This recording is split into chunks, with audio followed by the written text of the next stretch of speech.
पूरे देश में आज 76वें गणतंत्र दिवस की धूम है। झारखंड के विभिन्न जिलों में तिरंगा लहराया गया। ये जो तस्वीर आप देख रहे हैं वो गिरिडीह जिले की है, जहां नगर विकास मंत्री सुदिव्य सोनू ने गणतंत्र दिवस के अवसर पर झंडोत्तोलन किया। वहीं इस खास अवसर पर जिला के उपायुक्त नमन प्रियेश लकड़ा, एसपी डॉक्टर विमल कुमार सहित कई अधिकारी और लोगों की भी मौजूदगी देखने को मिली। तिरंगा फहराने से पहले मंत्री सुदिव्य कुमार सोनू ने परेड का निरीक्षण किया। इस दौरान तमाम अधिकारी उनके साथ मौजूद रहे। उसके बाद तमाम विभागों द्वारा सुंदर सुंदर विभिन्न तरह की आकर्षक झांकियां निकाली गई, जो लोगों के बीच आकर्षण का केंद्र रहा। लेकिन मैया सम्मान योजना को लोगों ने काफी ज्यादा पसंद किया। झांकी पर स्लोगन लिखा था, जो हमने कहा वो किया। वहीं मंत्री के द्वारा सरकार की कल्याणकारी योजनाओं के बारे में भी विस्तार से बताया गया।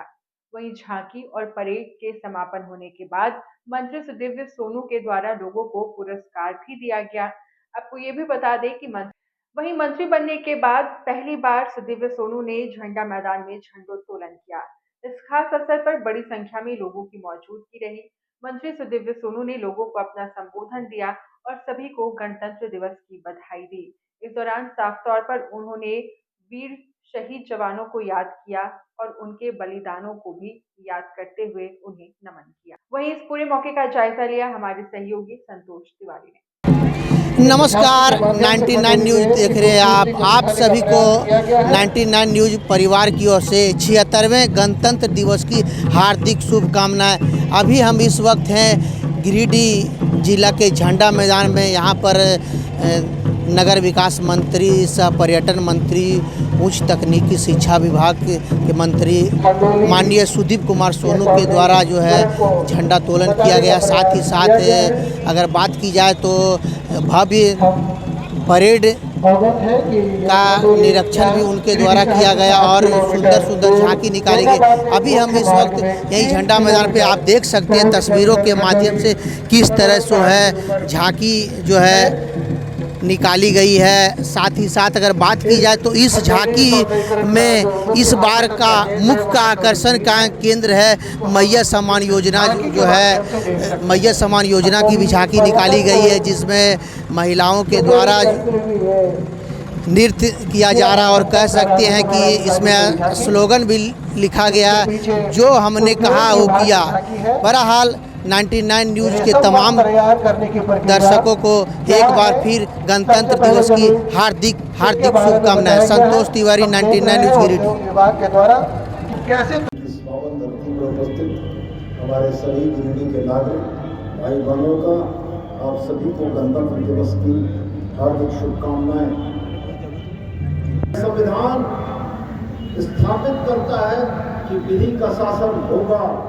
यह संविधान आपको हमको यह याद दिलाता है कि हमारे पूर्वजों ने एक समता मूलक समाज की स्थापना का प्रण लिया था और जिस संकल्प को लेकर 26 जनवरी 1950 दिल्ली में संविधान की स्थापना के बाद पूरे देश को यह संदेश गया।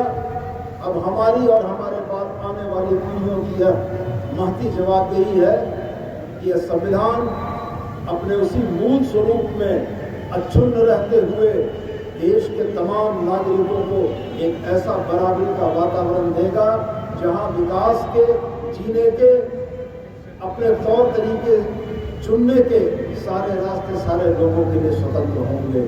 हाल के दिनों में हम लोगों ने कई बार इस बात को देखा है कि संविधान की मूल भावना के साथ छेड़छाड़ की कोशिशें हुई हैं, लेकिन मैं धन्यवाद करना चाहता हूँ भारतीय लोकतंत्र के उस प्रबुद्ध जनमानस को जिन्होंने कभी भी संविधान के साथ किसी भी तरह की छेड़छाड़ की घटना पर अपनी प्रतिक्रिया दी है और भारत के संविधान के स्वरूप को अक्षुण्ण रखने के लिए अपना जनादेश दिया है।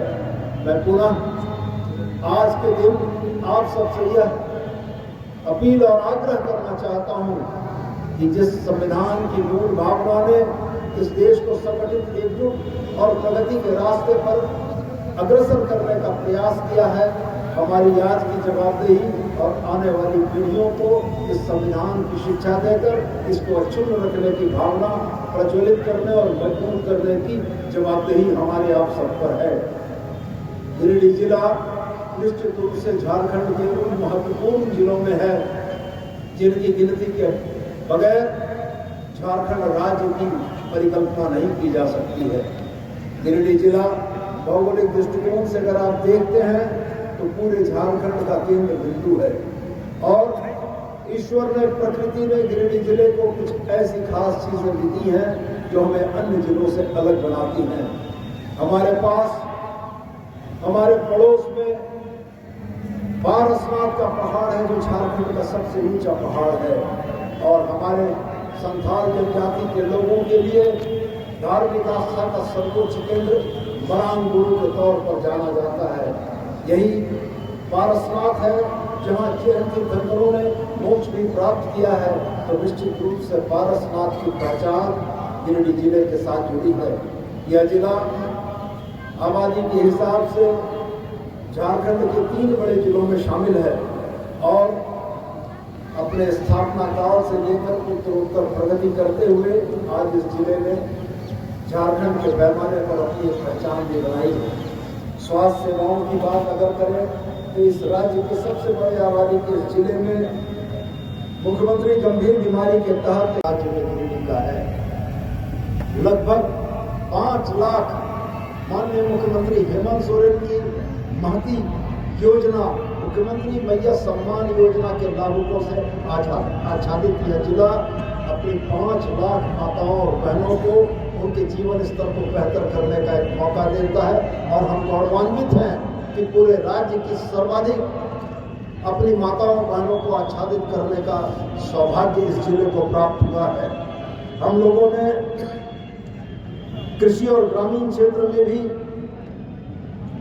वित्तीय वर्ष 2023 और 2024 में 56,390 के लक्ष्य के विरुद्ध 47,594 आवासों को स्वीकृति प्रदान की है और मैं आपको यह बताना चाहता हूं कि पूरे झारखंड के पैमाने पर आबो आवास के लक्ष्य में भी गिरिडीह जिला सर्वोच्च है और मैं उम्मीद करता हूं कि हमारे जिला प्रशासन के कुशल प्रबंधन से आने वाले दिनों में इस योजना के आच्छादन के मामले में भी यह जिला इस राज्य में प्रथम रहे।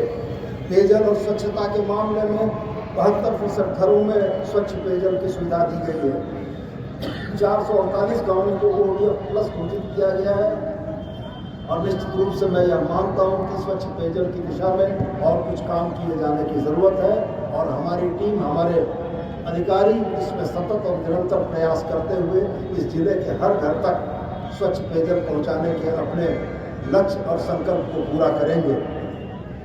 सावित्रीबाई फुले किशोरी समृद्धि योजना जो हेमंत बाबू की बड़ी महत्वाकांक्षी योजना थी, उस योजना ने इस जिले में हमारी बच्चियों के ड्रॉप आउट की समस्या का बहुत बड़ा समाधान किया है। आज इस जिले में हम लोग 47,000 से अधिक बच्चियों को सावित्रीबाई फुले किशोरी समृद्धि योजना से आच्छादित करके उनकी उच्च शिक्षा के मार्ग को प्रशस्त कर रहे हैं। JSLPS 19,096 सखी मंडल के माध्यम से ग्रामीण महिलाओं को हम लोग आजीविका से जोड़ रहे हैं। फूल झानो आशीर्वाद योजना के तहत 1524 दीदियों को उनके इस हड़िया दारू बेचने के कारोबार से मुक्ति दिलाकर उनको समाज के निरंतर और सतत विकास की प्रक्रिया में जोड़ने का हम लोगों ने प्रयास किया है। पर्यटन और खेलकूद निश्चित रूप से आने वाले दिनों में झारखंड में गिरिडीह की पहचान भी एक पर्यटन के तौर पर विकसित जिले के तौर पर होगी। हम लोगों ने गिरिडीह जिले के 42 पर्यटन स्थलों को चिन्हित किया है और उनके विकास की प्रक्रिया सतत जारी है। आने वाले दिनों में खंडोली, वाटरफॉल और अन्य पर्यटन के महत्वपूर्ण स्थलों का आमूलचूल परिवर्तन किया जाएगा कि जिससे पर्यटन के मानचित्र में गिरिडीह को भी झारखंड और देश में एक स्थान मिल सके। 11 करोड़ की लागत से खेल विभाग के द्वारा नए स्टेडियम बनाए जा रहे हैं और कुल 2,319 सिद्धू कानून युवा क्लब का गठन ग्रामीण क्षेत्रों में किया गया है तथा खेल कूद को बढ़ावा देने के लिए इन्हें 25,000 रुपया प्रति क्लब के तौर पर राशि प्रदान की गई है। हमारी सरकार का लक्ष्य एक बेहतर, सशक्त, समृद्ध आगुआ झारखंड का निर्माण है, जिस आगुआ झारखंड में हर एक नागरिक को आगुआ झारखंड के नागरिक होने का गौरव प्राप्त हो और निश्चित रूप से इस लक्ष्य को लेकर एक सतत और निरंतर प्रक्रिया हेमंत सोरेन जी के नेतृत्व में चल रही है। पिछले 5 वर्षों के कार्यकाल में बहुत सारी ऐसी दूरगामी योजनाओं की आधारशिला रखी गई और जनता के इस जनादेश ने आने वाले 5 वर्षों के लिए फिर से जनापेक्षी ऐसे ही योजनाओं की और कड़ियों को और इस सिलसिले को मजबूत करने का आदेश दिया है। हम झारखंड की जनता के जनादेश का सम्मान करते हुए आने वाले 5 वर्षों में झारखंड को विकसित, समृद्ध और सशक्त झारखंड बनाने की अपनी भूमिका के निर्वहन में बेहतर प्रयास करेंगे और मुझको उम्मीद है कि आने वाले दिनों में झारखंड की तस्वीर और तकदीर बदली होगी और मैं आप तमाम लोगों के सहयोग से, चाहे वो नागरिक हों, चाहे वो हमारे सरकारी कर्मचारी हों, चाहे हमारे वो मीडिया के बंधु हों, इन तमाम लोगों के साथ आज हम लोग एकजुट होकर मिलकर यह संकल्प लें कि आने वाले वर्षों में झारखंड को और हम बेहतर बनाएंगे। पुनः आप सभी को एक बार गणतंत्र दिवस की शुभकामनाएं। जय हिंद, जय झारखंड, झारखंड के शहीद अमर रहे।